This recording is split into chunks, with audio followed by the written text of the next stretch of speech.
मुख्यमंत्री गहलोत का केंद्र सरकार पर निशाना, कहा कि जो हालात हैं देश में वो चिंताजनक है। एक तरफ राहुल जी से 5 दिन तक 50 घंटे पूछताछ की गई, ऐसा कभी नहीं हुआ। राहुल जी ने जिस रूप से ईडी को फेस किया वो भी बेमिसाल है। 50 घंटे लगातार पूछताछ, लंच पर जाने को भी अलाउ ना किया, 12:30 पौने 1 बजे तक रोके रखना, तमाम रिकॉर्ड पहली बार बन रही है। जिस प्रकार पुलिस का रवैया था वो भी बेमिसाल था। आज तक ऐसा रवैया पुलिस का कभी भी सामने नहीं आया। पॉलिटिकल मूवमेंट होते हैं, उसको फेस करती है विपक्षी पार्टियां। ये पहली बार है कि पुलिस द्वारा टारगेट करके कांग्रेस नेताओं को चुन चुनकर उनके साथ मिसबिहेव किया गया है।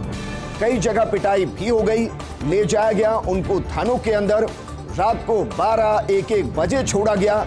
ये पहली बार पुलिस का आतंक देखा गया है। ये चिंता की स्थिति है। मैं समझता हूं कि ये पुलिस का रिहर्सल है। देश के लिए जब पूरी तरह से तानाशाही आएगी तब किस प्रकार का व्यवहार करना है, उसका रिहर्सल करने का पुलिस को जो मौका दिया गया है वो बेहद खतरनाक है।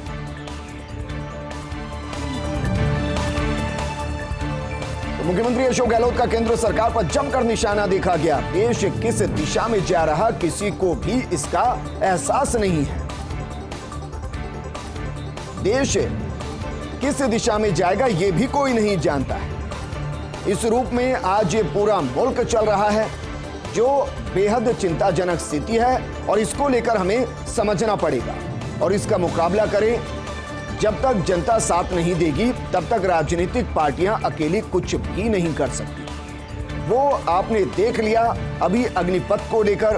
क्या गुड गवर्नेंस इसे कहते हैं कि आप स्कीम को गुप्त रखें, अग्निपथ को गुप्त रखें? अचानक आप युवाओं के सामने इसको पेश कर दें, जिन्होंने एग्जाम दे दिए, फिजिकल टेस्ट दे दिए, जो नौकरी का इंतजार कर रहे थे, अचानक पता चले कि एक नई स्कीम आ गई है और उसमें 4 साल के लिए नौकरी। तो मुख्यमंत्री गहलोत का केंद्र सरकार पर निशाना। कांग्रेस मुक्त भारत के बयान को लेकर बोले मुख्यमंत्री गहलोत, कहा कि कहते हैं कांग्रेस मुक्त भारत बना देंगे। आप क्या कांग्रेस मुक्त भारत बनाओगे? इनके साथ पीढ़ियां आ जाएंगी तो भी कांग्रेस मुक्त भारत नहीं बनेगा। ये कांग्रेस और देश की जो भावना है वो दरअसल एक सी है।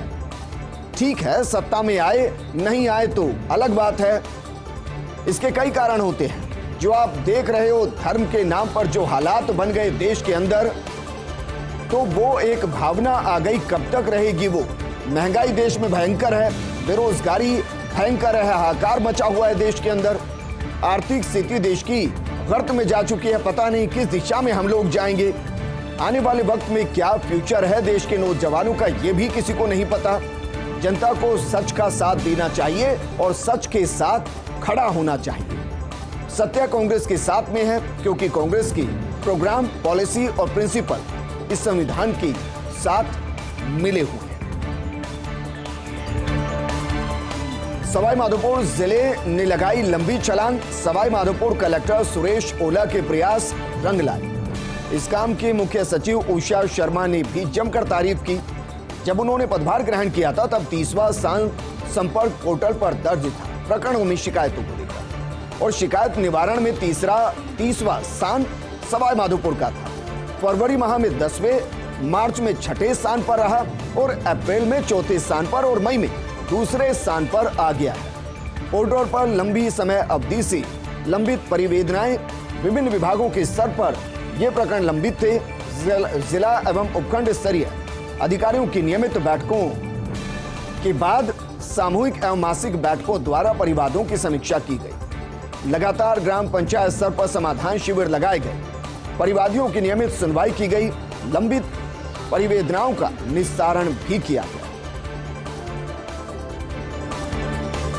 आईएफएस सुदर्शन शर्मा केंद्रीय प्रतिनियुक्ति पर राज्य सरकार ने रिलीव कर दिया है। केंद्रीय पर्यावरण मंत्रालय में इंटीग्रेटेड रीजनल ऑफिस में नियुक्ति हुई है। Assistant inspector general of forest पद पर उनकी नियुक्ति हुई है। कार्मिक विभाग ने इसके आदेश जारी कर दिए। और अब आपको दिखाते हैं और बताते हैं वाइल्ड लाइफ टूरिज्म की ताकत। 30 जून तक रणथंभौर सरिस्का बने पर्यटकों की पहली पसंद। मानसून ब्रेक से पहले अधिकतर लोग पहुंच रहे रणथंभौर और सरिस्का, कुंभलगढ़, रणकपुर, जवाई, खिमसर, झालाना बने हॉट डेस्टिनेशन। इसके अलावा नाहरगढ़ बायोलॉजिकल पार्क, लोयन सफारी और हाथी गांव में भी हाउसफुल है। 20 जून से ही हाउसफुल चल रहे प्रदेश के जंगल और प्रदेश में पर्यटन को आ रहे पावड़ों में से 30% की पसंद वाइल्ड लाइफ टूरिज्म है। जंगल और आसपास बने नेचर रिसोर्ट्स 30 जून तक हाउसफुल हैं।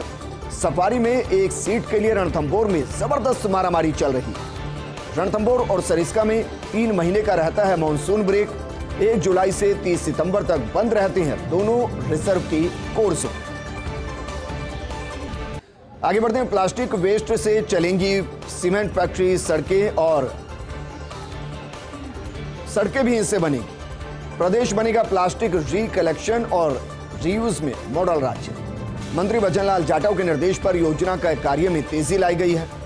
सीमेंट फैक्ट्री लेगी ईंधन के तौर पर प्लास्टिक वेस्ट का इस्तेमाल। सड़क निर्माण में इस्तेमाल किया जाएगा प्लास्टिक वेस्ट का। बाकी प्लास्टिक को रिसाइकिल सेंटर पर भेजा जाएगा। प्रदूषण नियंत्रण मंडल के स्तर पर तैयारी चल रही है और ये एक ठीक कदम भी है, या कहें कि बेहतरीन कदम है, क्योंकि प्लास्टिक को वैसे खत्म नहीं किया जा सकता। कम से कम उसको यूज करें ताकि उसका सही इस्तेमाल हो सके। राज्यपाल कलराज मिश्र ने मुलाकात की है। राष्ट्रपति भवन में राष्ट्रपति रामनाथ कोविंद से मुलाकात की है। राज्यपाल ने राष्ट्रपति से संवाद के दौरान जानकारी दी। संवैधानिक जागरूकता के लिए विश्वविद्यालयों में किए जा रहे कार्यों और राजभवन में बन रहे संविधान पार्क के बारे में उन्हें जानकारी दी। राष्ट्रपति ने राजस्थान में इस पहल को देश भर में अनूठा और दूसरे प्रदेशों के लिए भी अनुकरणीय बताया और कहा कि देश में राजस्थान पहला प्रदेश होगा जहां राज्यपाल के स्तर पर यह कार्य किया जाएगा। नकली खाद बीज बेचा तो जेल होगी। जानिए खाद बीज के चेकिंग अभियान में कृषि विभाग ने क्या किया। 1 से 17 जून तक 2460 खाद बीज दुकानों का निरीक्षण किया। 1994 दुकानों पर लिए गए कृषि आदानों की सैंपल। सबसे ज्यादा 1072 बीज के सैंपल लिए गए। 694 खाद के सैंपल लिए गए। 228 पेस्टिसाइड बेचने वाली दुकानों पर भी सैंपल लिए गए। गड़बड़ी मिलने पर 11 दुकानों पर बिक्री रोकी गई है। 4 दुकानें ऐसी जिन्हें अनियमितताओं के चलते सीज किया गया। इन मामलों में पुलिस ने भी FIR दर्ज कर रही है। 217 अन्य दुकानों पर कृषि विनियम उल्लंघन का मुद्दा आने के बाद कार्रवाई की गई है। अन्नदाता से धोखाधड़ी नहीं चलेगा। नकली बीज या खाद बेचने वालों की खैर नहीं। धौलपुर की जाटोली में तो सामने आया गजब का मामला, जहां पायोनियर ब्रांड की बाजरा थैली में भरा हुआ था नकली बीज। पायोनियर और अन्य ब्रांड के ऐसे 164 किलो नकली बीज को जब्त किया गया। वंटो के फासलपुर में नकली खाद से भरे ट्रक को जब्त किया गया। दरअसल कृषि विभाग प्रदेश भर में खाद बीज दुकानों पर सर्वे कर रहा है। किसानों को गुणवत्तापूर्ण खाद बीज देने के लिए गुण नियंत्रण अभियान और राज्य में अब तक 2000 से ज्यादा सैंपल लिए गए हैं। कृषि आयुक्त कानाराम की सख्त मॉनिटरिंग से सुखद परिणाम आ रहे हैं।